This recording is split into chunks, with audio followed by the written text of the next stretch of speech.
Hello my friends, welcome to comics my life channel. और आज हम आपके सामने पेश करने जा रहे हैं एक और सुपर कमांडो ध्रुव की शानदार कॉमिक्स सजाए मौत। तो आप हमारे चैनल पर फर्स्ट टाइम आए हैं तो चैनल को सब्सक्राइब कर लीजिए ऐसी ऑसम कॉमिक्स के लिए। तो चलिए शुरू करते हैं शानदार कॉमिक्स सजाए मौत सुपर कमांडो ध्रुव। ये देख सकते हैं कवर पृष्ठ।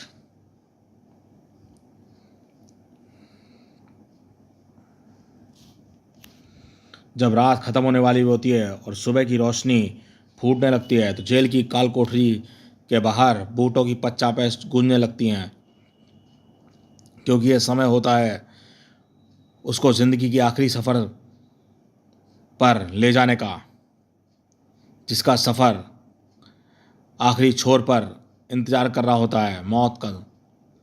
फांसी की सज़ा पाए कैदी को काल कोठरी से बाहर निकालकर उसको ज़िंदगी के आखिरी सफ़र तक ले जाने का, जिसके सफ़र के आखिरी छोर पर इंतज़ार कर रहा होता है मौत का दूत, जो कैदी के चेहरे पर थैली फैलाने की कोशिश करता है और मना करने पर हटा भी लेता है, क्योंकि कुछ मौत की सज़ा पाए कैदी मौत को सामने देखकर मरना ज़्यादा पसंद करते हैं। जल्लाद फंदे को चेक करके कैदी की गर्दन में डाल देता है और लीवर खींचता है खट, और कैदी का शरीर गर्दन से कुछ पल झूलने के बाद टक टक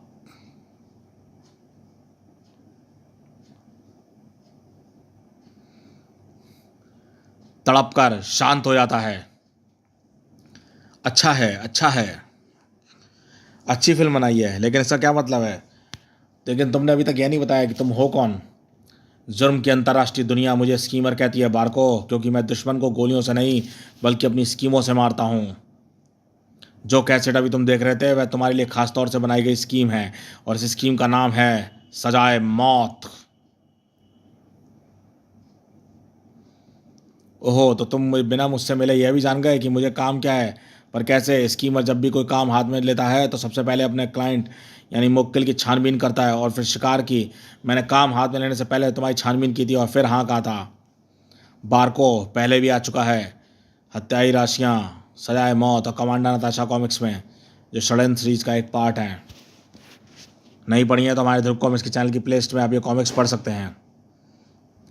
पर तुमने यह नहीं बताया कि तुम यहाँ क्या आए कैसे। तुमने इंटरनेशनल क्राइम सिंडिकेट के एक पेशेवर हत्यारे को भेजने का लिए संबंध भेजा था और उन्होंने मुझको भेजा है।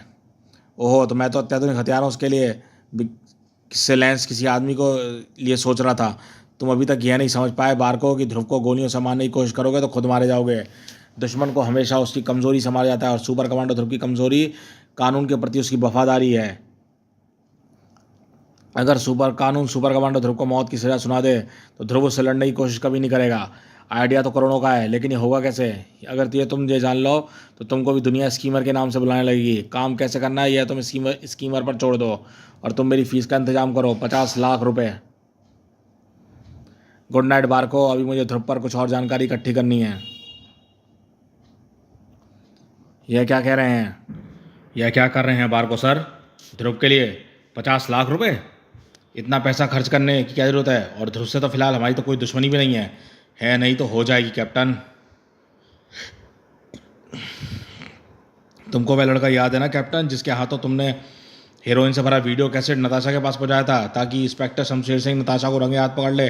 यह लड़का इस वक्त पुलिस हिरासत में है, और ये सब हुआ था सजाए मौत कॉमिक में। वह जल्दी ही होश में आकर सब कुछ उगल देगा और नताशा भी निर्दोष साबित हो जाएगी, और तुम्हारा नाम सुनते ही ध्रुव यह समझ जाएगा कि इन सब हादसों के पीछे मेरा ही हाथ है। उस लड़के पर कड़ा पैड़ा है, उस तक पहुंचकर उसको हमेशा के लिए खामोश कर पाना लगभग असंभव है। अब ध्रुव सब कुछ जान ही जाएगा, फिर उससे मेरा बचना असंभव होगा। अब एक ही रास्ता है, सब कुछ जानने के लिए उसको रास्ते से हटा दिया जाए।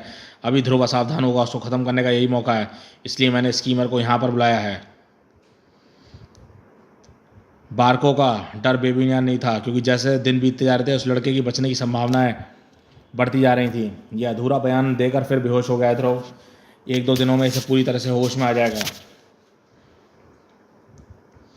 लेकिन मुझे यह समझ नहीं आया कि इस मामूली आदमी के लिए इतनी सुरक्षा व्यवस्था क्यों है, और तुम्हारे जैसा व्यस्त आदमी इसमें इतनी दिलचस्पी क्यों दिखा रहा है। आभास डॉक्टर साहब, मुझे ऐसा आभास हो रहा है कि इस लड़के पर हमले के पीछे एक बहुत बड़ा षड्यंत्र है। अगर ऐसा ना होता तो इस मामूली लड़के ऐसे मारने के लिए 3 पेशेवर गुंडे ना भेज जाते, और वह षड्यंत्र क्या है यह सिर्फ यह लड़का ही बता सकता है।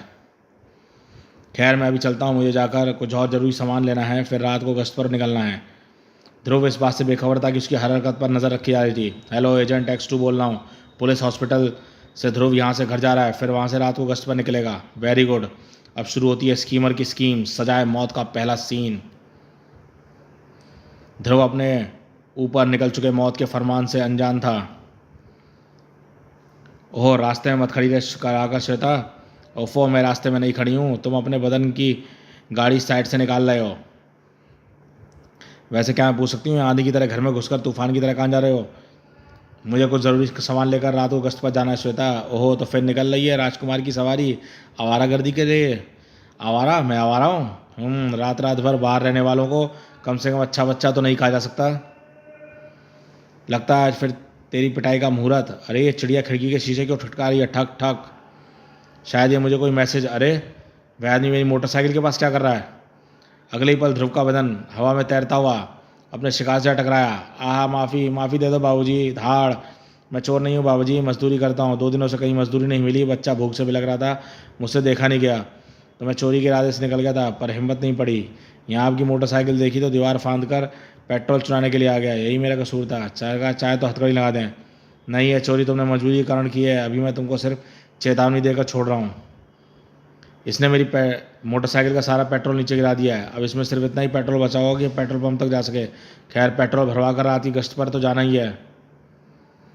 सजाए मौत की शुरुआत हो चुकी थी। Agent X4 here. मैंने उसकी मोटरसाइकिल का पेट्रोल निकाल दिया है। अब वह पेट्रोल भरवाने जाएगा, और पेट्रोल भरवाने के लिए उसे पेट्रोल पंप पर जाएगा जिस पर वह हमेशा जाता है, और वहाँ पर उसका इंतजार करेगा स्कीमर। Okay, X4 over.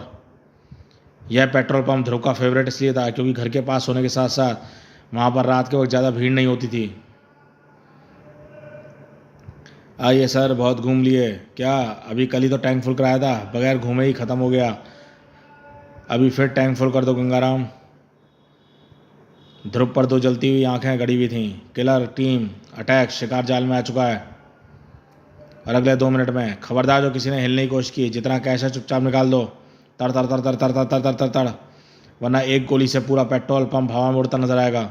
लुटेरे सुनसान पेट्रोल पंप की लूटने की कोशिश में, इनको बहुत होशियारी से रोकना होगा, वरना ये सचमुच पेट्रोल पंप दहकती भट्टी बन जाएगा। मुझे पहले इन पर एटॉमिक बंदूकों का रुख पेट्रोल पंप से उल्टी दिशा को मोड़ना होगा। गंगाराम, कैश से भरा हुआ मुझे दे दो, मैं अंत तक कैश पड़ा दूंगा। मर गया रे।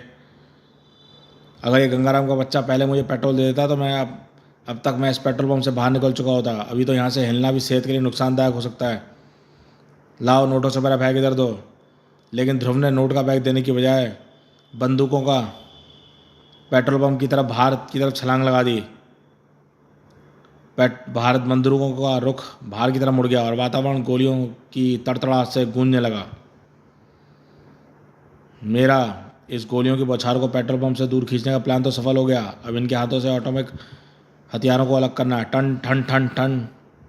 लेकिन आश्चर्य की बात है कि इन अत्याधुनिक हथियारों की मदद से ये बैंक तक को लूट सकते थे, जहाँ से इनको लाखों रुपए मिलते। इस पेट्रोल पंप पे इस वक्त 10,000 रुपये भी मिल जाए तो बहुत है। आखिर उन्होंने सुनसान पेट्रोल पंप पर हमला क्यों किया? तड़ तड़ तड़ तड़ तड़ तड़ तड़ तड़ तड़ तड़। कारण यहाँ पर था। सब कुछ प्लान के हिसाब से जा रहा है, लेकिन इस वक्त एक मौका मेरे हाथ लग गया है। ध्रुव की मोटरसाइकिल पेट्रोल की टंकी का ढक्कन खुला है, और यह मेरी ओरिजिनल प्लान में तो नहीं था, लेकिन शायद ये तरीका काम कर जाए। अगले ही पल स्कीमर ने एक काली गोली हवा में उछाल दिया, और चूंकि जो अचूक निशाने की तरह सीधे मोटरसाइकिल के पेट्रोल टैंक में छेद के किनारे से लड़ती हुई टैंक में जा गिरी। ठक, फ्लॉप। वाह, काम तो हो गया। अब मुझे इंतज़ार है ध्रुव के हमले का। अब तक मैंने उसे इतना मजबूर कर दिया है कि वह उसी चीज़ का इस्तेमाल करेगा जिसका मैं चाहता हूँ। स्कीमर ने सचमुच ध्रुव को इतना मजबूर कर दिया था कि वह स्टार ब्लेड्स का इस्तेमाल करने के लिए विवश हो गया था। अगर इनके हाथों में मामूली बंदूकें या राइफल होती तो इनको मैं ऐसे ही रोक लेता, लेकिन इस स्वचालित हथियारों के लिए मुझे अपने स्टार ब्लेडों का इस्तेमाल करना पड़ेगा। और अगले ही पल स्टार ब्लेड हवा में उड़े और गुंडों को बचने की भरसक कोशिश की। साएँ, खट, सड़ाक, तड़ाक, लेकिन बच नहीं सके। तड़ाक, बंदूकें नीचे जा गिरी, और साथ में स्टार ब्लेड्स भी। टन। मेरा काम तो हो गया। मुझे वह चीज़ आखिर मिल गई जिसके लिए इतना लंबा चौड़ा प्लान बनाना पड़ा था। इस प्लान की आखिरी सीढ़ी, इस स्टार ब्लेड का इस्तेमाल। नकाबपोश लुटेरे बेबस थे, अब बारी ध्रुव की थी। लेकिन लुटेरों को हर अगले कदम का आभास पहले से ही था। वे ध्रुव के लिए तैयार थे।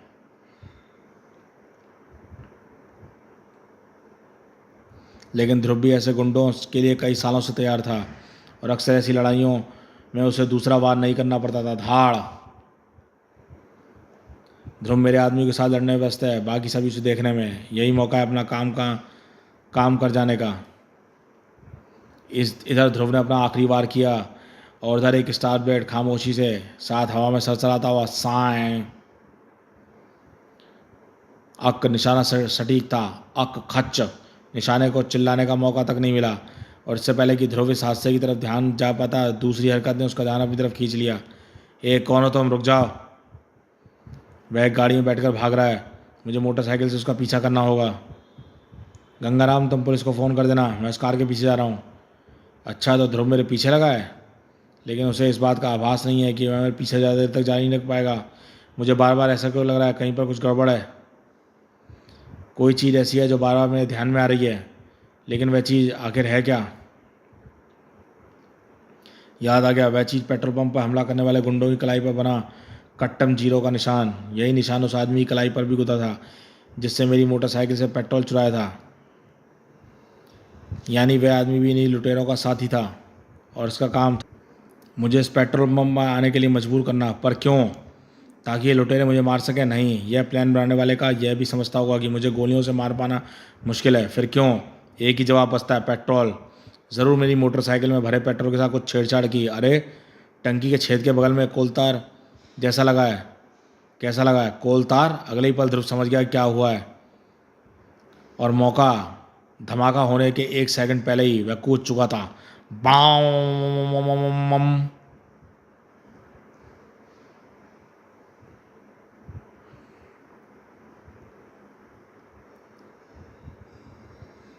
ओफ, बाल बाल बचा। टंकी के ऊपर कोलतार लगा देखते ही मैं समझ गया था कि मुझे मारने के लिए एक पुराने मगर विश्वसनीय तरीके का इस्तेमाल किया गया है। वह तरीका जिसमें पोटेशियम या सोडियम धातु की कोलतार की गीली गोली में बंद करके पेट्रोल में डाल दिया जाता है। पेट्रोल धीरे धीरे कोलतार को गलाता है, और यह अति प्रतीकात्मक धातु पेट्रोल या हवा के संपर्क में आते ही गर्मी पैदा करती है।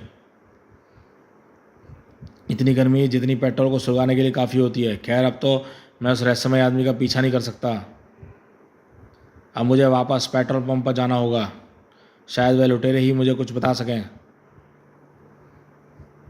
ध्रुव को वापस पेट्रोल पंप पर पहुंचने में कुछ ही मिनटों का समय लगा, लेकिन इन कुछ मिनटों में ही पुलिस यहां पर पहुंच चुकी है। यानी तुमने फ़ोन कर दिया था। शाबाश गंगाराम। पुलिस तो पहुंच गई ध्रुव साहब, लेकिन इनके यहाँ पर पहुंचने तक तीनों गुंडे भाग चुके थे। शायद वे बेहोशी का नाटक कर रहे थे। आपके जाते ही भाग खड़े हुए। ओह, मुझे तो उन मास्क उतार कर उनकी शक्ल देखने का मौका तक नहीं मिल पाया। ओह ध्रुव साहब, अच्छा हुआ आप खुद ही वापस आ गए। क्यों इंस्पेक्टर साहब, कुछ पूछताछ करनी थी क्या? वैसे तो ऐसे मामलों में हम संदिग्ध व्यक्ति को शक के बिना पर तुरंत हिरासत में लेते हैं, लेकिन चूंकि इस अपराध का संबंध आपसे, इसलिए हम सिर्फ थाने में रिपोर्ट लिखकर अपनी ज़मानत पर आपको छोड़ देंगे। ज़मानत पर? आपके हाथों से एक हत्या हो गई है मिस्टर ध्रुव। ये देखिए, आपका स्टार ब्लेड इस पूरे पेट्रोल पंप की दीवारों के साथ इस आदमी की गर्दन में धंसा है। ओह भगवान, ये क्या हो गया? हम समझते हैं कि एक हादसा था ध्रुव, लेकिन कार्रवाई तो पूरी करनी पड़ेगी। अब जरा मेरे साथ पुलिस स्टेशन चलिएगा। चलिए। इंस्पेक्टर की नज़रों में ये एक हादसा ज़रूर था, लेकिन कई लोगों के मन में आशंकाएं पैदा कर दी थी। ओहो, उद्योगपति शामनाथ हादसे में मारा गया, वह भी ध्रुव। क्या तो उद्योगपति शामनाथ की दर्दनाक मौत, ध्रुव शर्मिंदा, 2 नए चेहरे शामिल। यही होगा भैया, अब 18-20 साल के छोकरे पुलिस का काम करने लगेंगे। कुछ जगहों पर तो ध्रुव ने को दंड देने की मांग उठाई जा रही थी। अगर आप ध्रुव को गिरफ्तार नहीं कर सकते तो फिर इसको ऐसे काम करने की इजाज़त क्यों देते हैं? क्या इसलिए कि ध्रुव आपका बेटा है? अगर ध्रुव जैसे लोग पुलिस का काम करेंगे तो पुलिस की क्या ज़रूरत है? आप अभी अपने बड़े भाई श्री श्यामनाथ के साथ हुए हादसे से दुखी हैं। वैसे भी ध्रुव अभी भी जमानत पर है। यह अदालत ही फैसला करेगी कि ध्रुव निर्दोष है या दोषी।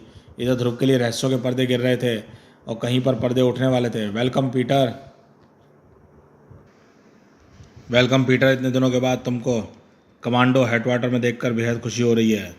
तुम कहीं जा रहे थे क्या करीम? पीटर ऑलरेडी सर्कस कॉमिक्स में घायल हो गया था, तब से वो हॉस्पिटल में ही था और अब जाके वो घर आया है, लेकिन इसका किस्सा भी बड़ा अजीब सा चल रहा है। हाँ, पुलिस हॉस्पिटल जा रहा था। दरअसल अभी ध्रुव ने एक लड़के को कुछ गुंडों से बचाया था। लड़का गंभीर अवस्था में हॉस्पिटल में लाया गया था। मैं उसी को देखने हॉस्पिटल जा रहा हूँ। तुम भी चलना तो चलो, यहाँ का काम रेणु देख लेगी, नो प्रॉब्लम। ऐसी क्या खास बात है उस लड़के में? वह लड़का कुछ दिनों पहले कुछ समय के लिए होश में आया था और उसने बयान दिया था कि एक आदमी ने उसको हेरोइन का पैकेट से भरा वीडियो कैसेट नताशा तक पहुंचाने के लिए दिया था ताकि इंस्पेक्टर शमशेर सिंह नताशा को रंगे हाथ पकड़ सके, लेकिन उसने डर के मारे उस आदमी का नाम बताने से साफ इनकार कर दिया जिसने उसे कैसेट दिया था।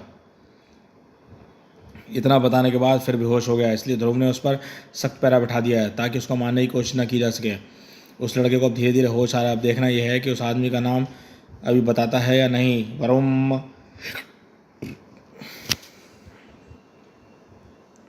वैसे तो उसको देखने ध्रुव ही जाता, लेकिन तुमको पेपर से पता चली गया होगा कि फ़िलहाल वह अपनी दूसरी समस्या से निपटने में व्यस्त है। हाँ, पढ़ा तो था, लेकिन यकीन नहीं आता। कैप्टन किसी को नहीं मार सकता, दुर्घटनावश भी नहीं। उसका निशाना कभी चूकता नहीं है। अगर पीटर को ध्रुव के निशाने पर भरोसा था तो किसी और को अपने निशाने पर पूरा विश्वास था। एक निशाना तो लग गया। सुपर कमांडो ध्रुव अपराधी साबित होकर ही रहेगा, क्योंकि उस स्टार ब्लेड को सिर्फ ध्रुव की उंगलियों के निशान है जिसने शामनाथ की हत्या की है। लेकिन पुलिस इसे एक हादसा मान गई है। इस कीमर इसे ध्रुव को कोई सज़ा नहीं होगी, इससे नहीं होगी बार को। यह तो पहला सीन था, सिर्फ पब्लिक के दिमागों में ध्रुव की इमेज ख़राब करने के लिए। अब आएगा दूसरा सीन जो पब्लिक के दिलों में ध्रुव के लिए डर बैठा देगा। अगर उसके बाद तीसरे सीन में लोहा इतना गर्म हो जाएगा कि हथौड़ा मारते ही वह टुकड़े टुकड़े होकर बिखर जाएगा। किर्र। अब मुझे दोबारा डिस्टर्ब मत करना, क्योंकि अब सजाए मौत का दूसरा सीन शुरू होने जा रहा है। साएं। और वहाँ से दूर पर, यह सब झूठ है, मेरा भाई किसी की हत्या नहीं कर सकता। चर्र। ये सच है श्वेता, ऐसा मैंने जानबूझकर नहीं किया है, लेकिन अनजाने में मेरे हाथों एक व्यक्ति मारा गया है और इस वक्त कानून का रखवाला सुपर कमांडो ध्रुव जमानत पर है। अब तुमको बहुत संभल कर काम करना पड़ेगा ध्रुव। अगर इस वक्त तुम्हारे हाथों से फिर कोई गड़बड़ हुई तो एक तो जमानत रद्द हो जाएगी और दूसरा जज का रुख भी ज़्यादा कठोर हो जाएगा। फिक्र मत कीजिए पापा, कोई गड़बड़ नहीं होगी। मुझे बस उस सुनहरे बाल वाले आदमी का पता मिल जाए जो पेट्रोल पंप से भागा था तो। ट्रेंड ट्रेंड ट्रेंड, मैं देखता हूँ। हेलो सुपर कमांडो ध्रुव, ध्यान से सुनो। अगर तुम पेट्रोल पंप वाले हादसे के बारे में सच्चाई जानना चाहते हो तो मुझसे मिलो। मैं तुमको पोद्दार रोड पर एमको कंस्ट्रक्शन कंपनी द्वारा बनाई जा रही बिल्डिंग साइट पर मिलूंगा, पर ध्यान रखना अकेले आना, जल्दी आना, मैं तुरंत आता हूँ। कहाँ पर जा रहे हो ध्रुव? एक रहस्यमय गुत्थी सुलझाने पापा, घबराइए मत, मैं सही सलामत वापस लौट आऊँगा। यह या तो मेरा कोई हमदर्द है या फिर मेरा शिकारी। मैं दोनों ही परिस्थितियों के लिए तैयार रहूँगा, क्योंकि सच्चाई तो मुझे जाननी है। और इसी वक्त किसी और स्थान पर ध्रुव के हाथों दुर्घटनावश एक हत्या शिकार बन गया। इम्पॉसिबल। ध्रुव अगर आंखों पट्टी बांधकर निशाना साधे तो भी निशाना नहीं चूक सकता। यह ज़रूर उसको फंसाने की चाल है। किसकी मौत ने आवाज़ दी है जो उसने ध्रुव के साथ ऐसा करने की ज़रूरत की? अपने सारे अंडरवर्ल्ड के संपर्क सूत्रों से पता करो हल्क कि किस मच्छर ने ध्रुव का एक बूंद खून चूसने की कोशिश की है। जो आ गया कमांडर नताशा। और पोद्दार रोड पर यह मैं एमको कंस्ट्रक्शन कंपनी की साइट पर आ तो गया, लेकिन यहाँ तो कोई नज़र नहीं आ रहा। शायद काम बंद है और मुझे बुलाने वालों को इस बात का पता है, लेकिन यहाँ पर मैं उसको ढूंढ लूँगा और या वह मुझको ढूंढ लेगा। यह आवाज़ कैसी है? हवा की सरसराहट ने ध्रुव को इतना सतर्क कर दिया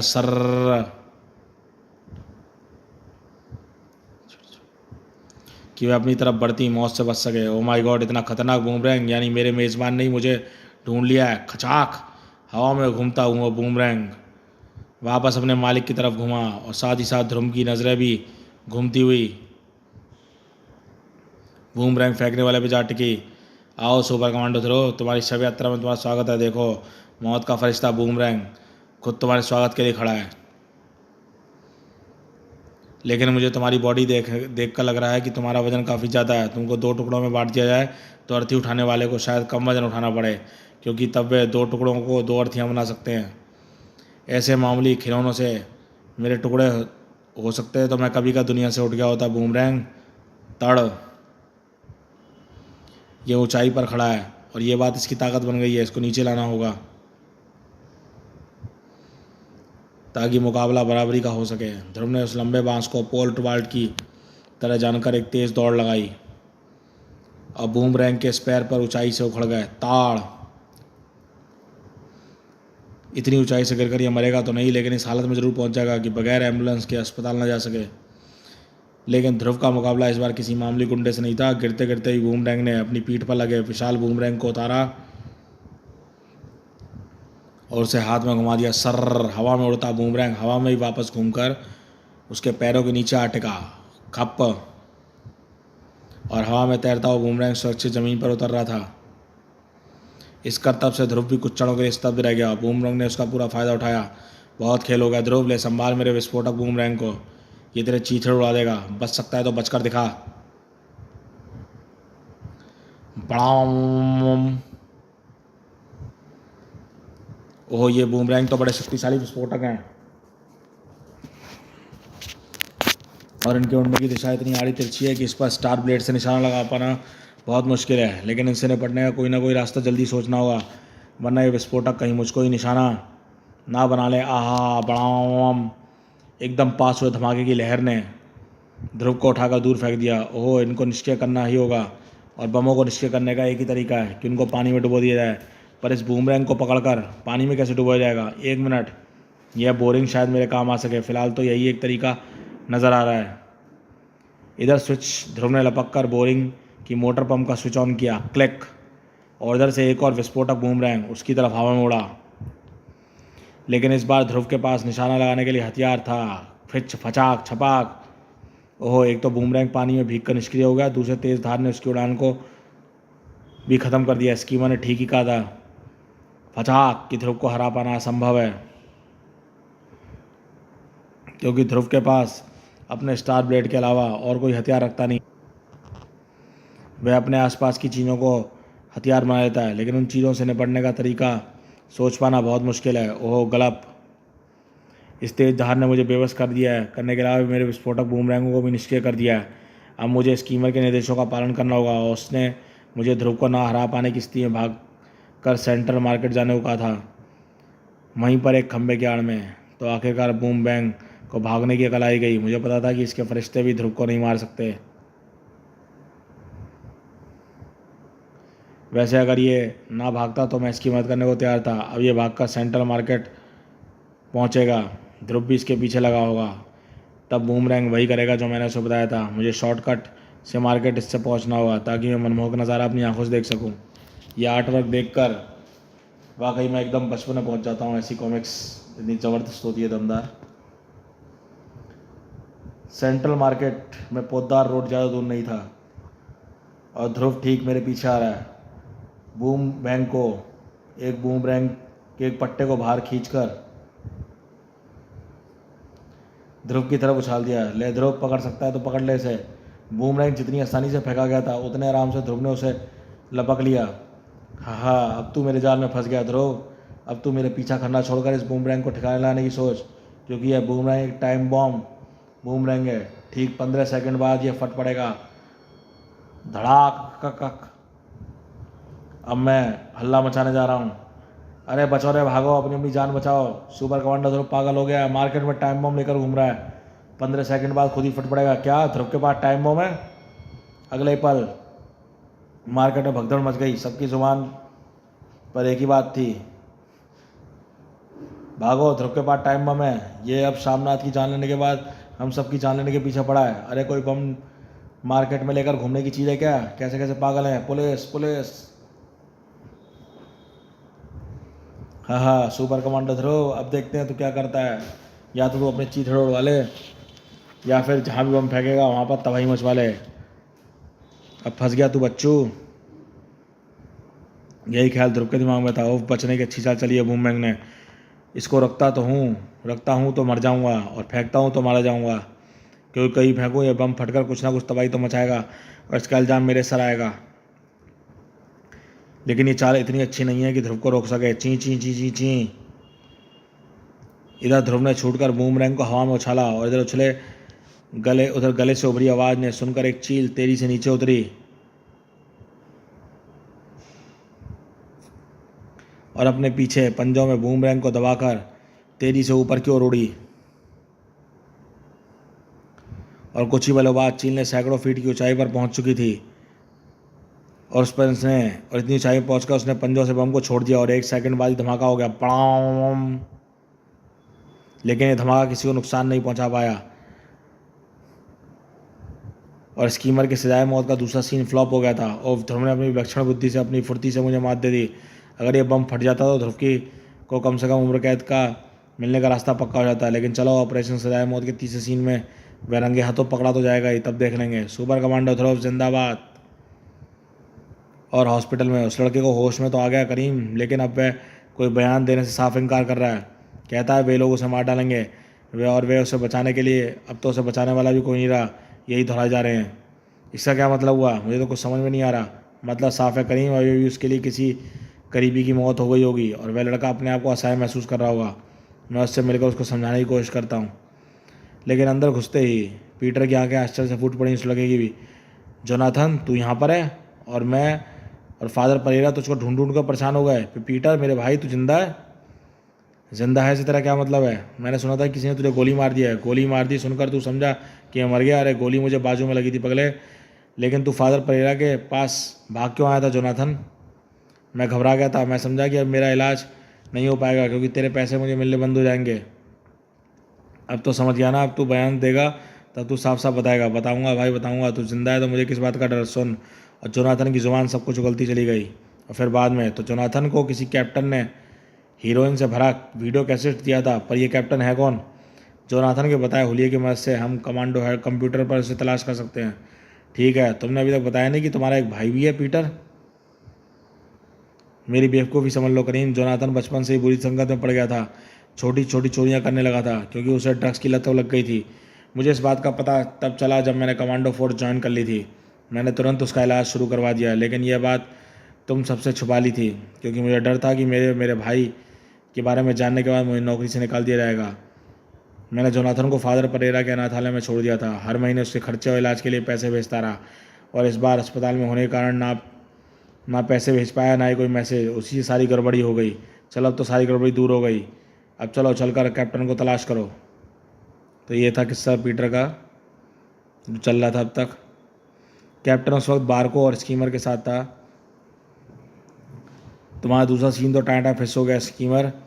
अब मुझे क्या पता था कि वह चील को नीचे बुला लेगा। खैर, सजाए मौत के तीसरे और आखिरी सीन से वह कभी नहीं बच पाएगा। अब तो उसे शक हो पड़ चुका है कि तुम उसको फांस नहीं पाओगे क्योंकि वह हर चीज़ सतर्क रहेगा।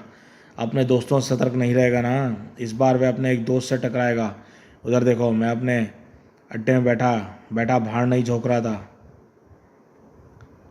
यह तो ब्लैक कैट है। इससे तुमने संपर्क कैसे किया? इसको ध्रुव से टकराने के लिए राजी कैसे किया? तमाम खाओ, पेड़ गिनने का काम मुझ पर छोड़ दो।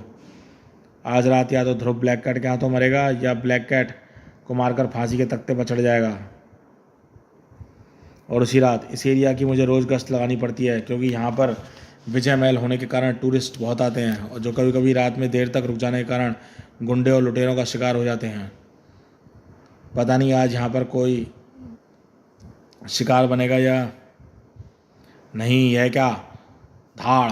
ध्रुव अपनी मोटरसाइकिल से अलग जा गिरा। उफ, आखिर यह कौन दिलेर लुटेरा है जो अपने शिकार को ठीक मुझी पर फेंकने की हिम्मत दिखा रहा है? वह लुटेरा नहीं, लुटेरिन है सुपर कमांडो ध्रुव, और उसका नाम है ब्लैक कैट। तुम अब इस हद तक गिर गई हो कि खुद लूटपाट पर उतर आई। कानून तो मुझे वैसे भी अपराधी मानता है, तो फिर जरा सा पैसा कमाने में हर्जी क्या है? मैं तुमको ऐसा नहीं करने दूंगा ब्लैक कैट। तो फिर तू अपनी जान से हाथ धोएगा ध्रुव। आहा, तड़ाक! ब्लैक कैट ध्रुव की टक्कर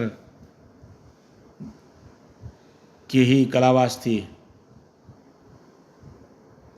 और इसके लिए उसके ब्लेड जैसे तेज नाखून किसी की खाल उधेड़ने के लिए काफ़ी थे। खचाक! चाहे वह खाल ध्रुव की क्यों ना हो, लेकिन ध्रुव अभी ब्लैक कैट को अपना दोस्त मानता था और दोस्त पर कोई घातक वार करना ध्रुव की आदत में शामिल नहीं था। धाड़! ओह, तुम तो लड़कियों पर वार नहीं करते थे ध्रुव, तो कसम तुमने कैसे तोड़ दी? कसम मैंने अभी भी नहीं तोड़ी है ब्लैक कैट। यह तो सिर्फ आत्मरक्षा के लिए है, लेकिन आज मुझे लगता है कि तुम्हारे लिए मुझे कसम तोड़नी पड़ेगी। खटाक! वरना तुम मेरी गर्दन तोड़। आहा! वो ब्लैक कैट को जल्दी काबू करने की कोई तरकीब सोचनी होगी, वरना मैं इस पर घातक वार करने के लिए मजबूर हो जाऊंगा। और इस काम में शायद ये टूरिस्ट कैमरा मेरी मदद कर सके। अगले ही पल फ्लैश की तेज चकाचौंध ने ब्लैक कैट को पल भर के लिए अंधा सा कर दिया। फ्लैश, और फिर उसकी आंखों के आगे तारे नाचने लगे, तड़ाक। लेकिन इससे पहले कि ध्रुव अगला कदम उठा पाता, ब्लैक कैट तेजी से महल की तरफ भागी। यह तो भाग रही है, लेकिन मैं इसका पीछा नहीं छोड़ूंगा। वह छत की तरफ भाग रही है। अब कुछ कुछ समझ में आ रहा है। ध्रुव भी कुछ कुछ समझ रहा था, और स्कीमर भी। गुड, सब कुछ स्कीम के हिसाब से ही हो रहा है। अब सिर्फ इंतजार करना है तो इस वक्त का, सही वक्त का। इसके बाद ध्रुव के हाथों में होंगी हथकड़ियाँ और गले में होगा फांसी का फंदा। सजाए मौत का तीसरा सीन फ्लॉप नहीं होगा, क्योंकि इस बार मेरे हाथों में है कॉम्पैक्ट एयर गन, जो उच्च दाब वाली हवा का तेज जेट छोड़ती है, और इसका वार कभी खाली नहीं जाता। कमांडो हेडक्वार्टर में इस वक्त काफ़ी चहल पहल थी। मिल गया कैप्टन। उपाधि वाले तो कई अपराधी हैं, लेकिन कैप्टन नाम का एक ही अपराधी है।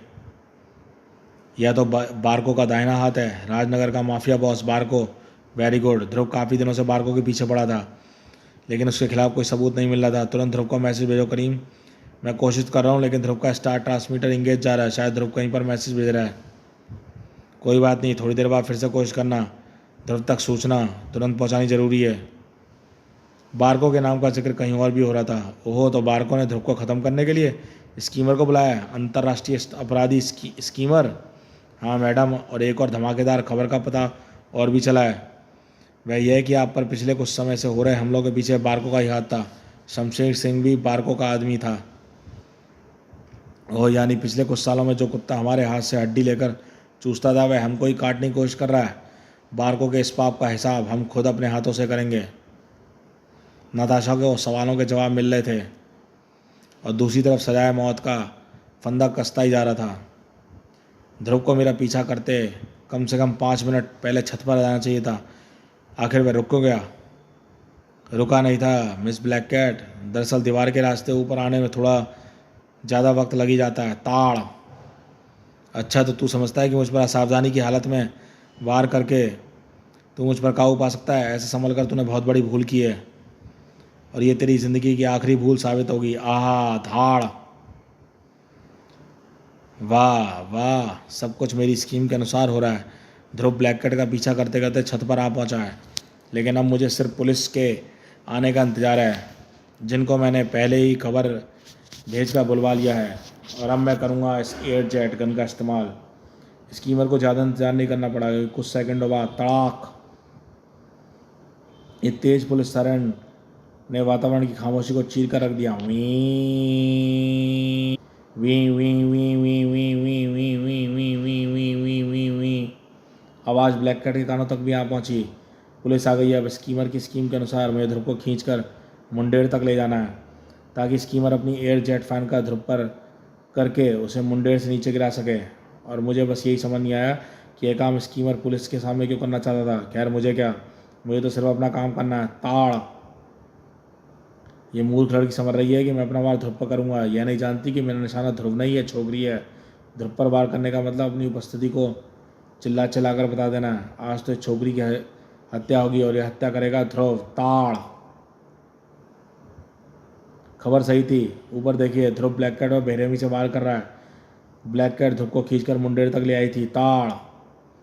इधर ध्रुव ने ब्लैक कैट में वार किया। धड़ाक। और ब्लैक कैट के लड़खाए बदन का हवा एक और जेट जेट टकराया। अरे अरे, ये तो नीचे गिर गई। उफ, ये क्या हो गया? मुझे अपना वार इतनी ज़ोर से नहीं करना चाहिए था। हवा के जेट को ध्रुव देख नहीं पाया, और ब्लैक कैट के नीचे गिरने का दोषी अपने आप को मानने लगा। आज उसके हाथों से एक हत्या हो जानी थी।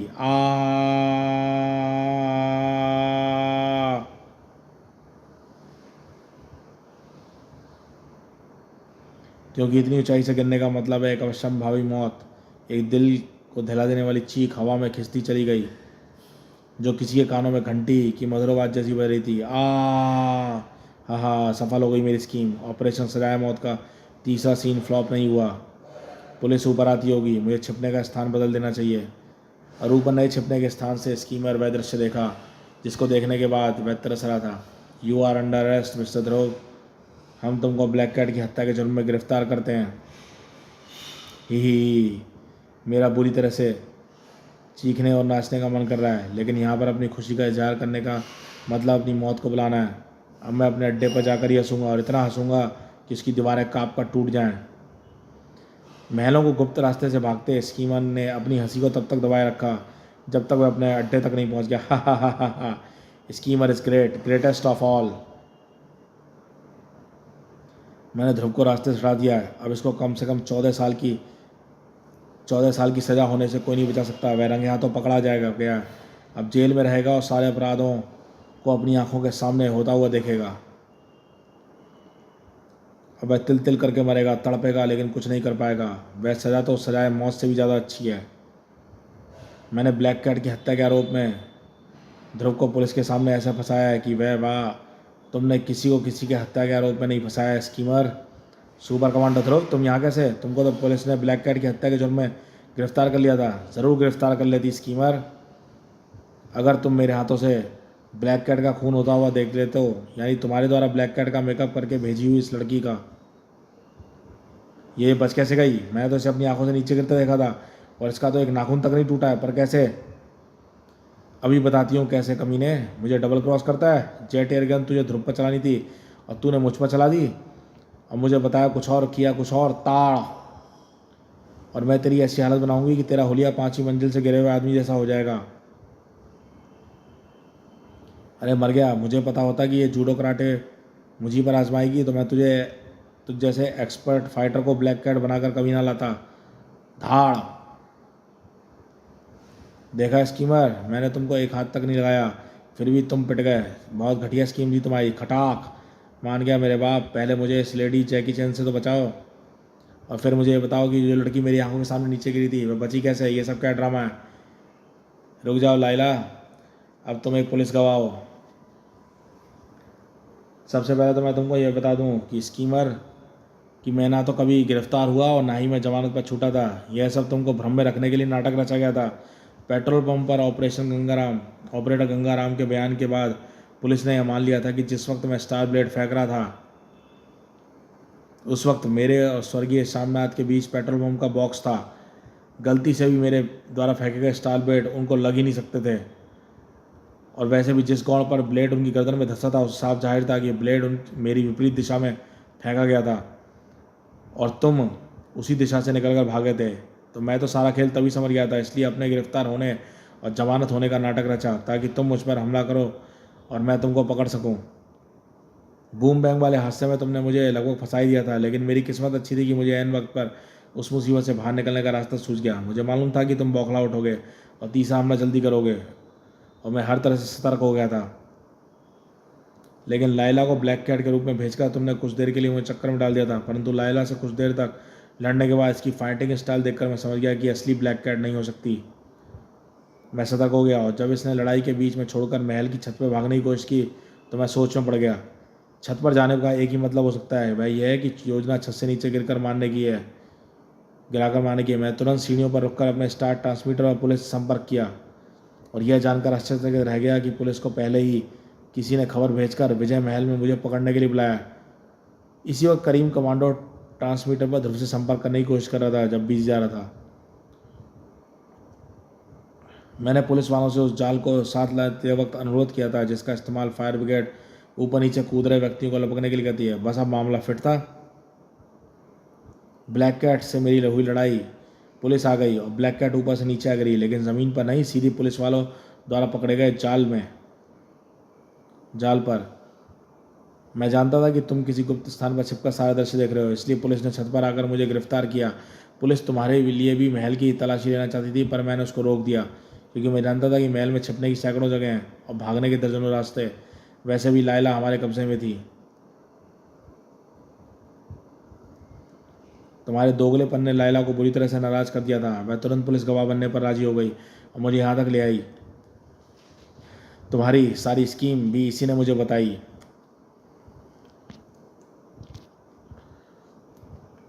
मैं जान गया कि तुमको बारको ने किराए पर बुलाया था मुझे मारने के लिए, पर यहाँ पर बारको बेवकूफ़ी कर गया। पहले तो मेरे पास बारको के खिलाफ सिर्फ एक ही गवाह था, अब 3 गवाह हैं। अब बारको मुझसे बच नहीं सकता।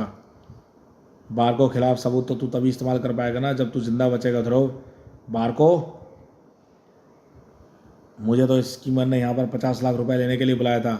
लेकिन मेरा इसको पैसा देने का ज़रा सा भी मन नहीं था, इसलिए मैं इसको ख़त्म करने के लिए ग्रेनेड लॉन्चर लेकर आया था। अच्छा ही हुआ ना, अब मैं तुम तीनों को एक साथ में ही ठिकाने लगा सकता हूँ। यह सही कह रहा है, ग्रेनेड का एक धमाका कमरे के कोने कोने को तबाह कर देगा। छिपने की कोई जगह नहीं है और ना ही समय रहते बारकों तक पहुँचने का कोई संभावना है। सिर्फ एक ही रास्ता है, मैं रिस्क लेकर बारकों की तरफ लपक।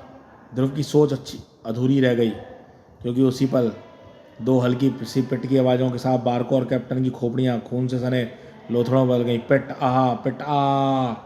गोलियां साइलेंसर युक्त गनों से चलाई गई थीं और गोलियां चलाने वाले हाथ थे नताशा और हल्क के।